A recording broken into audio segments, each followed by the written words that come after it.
আমরা এসেছিলাম নামাজের শেষে রিয়ান বাবুর জন্য কেক নিতে। দাদা ভালো আছেন তো?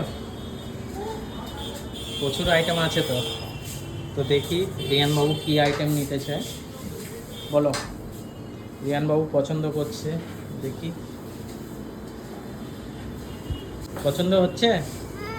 সব দিকে দেখো কি নেবে।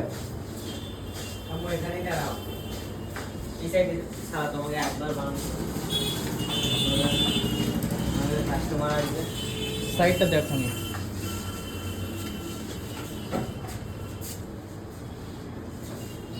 দেখো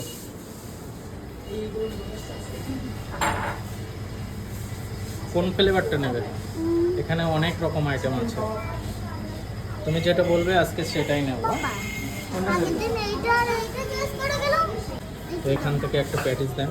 এখন নিয়েছিলাম রিয়ানের জন্য পার্সেল করে ভেজ প্যাটিস, এখানে অনেক রকম আইটেম আছে।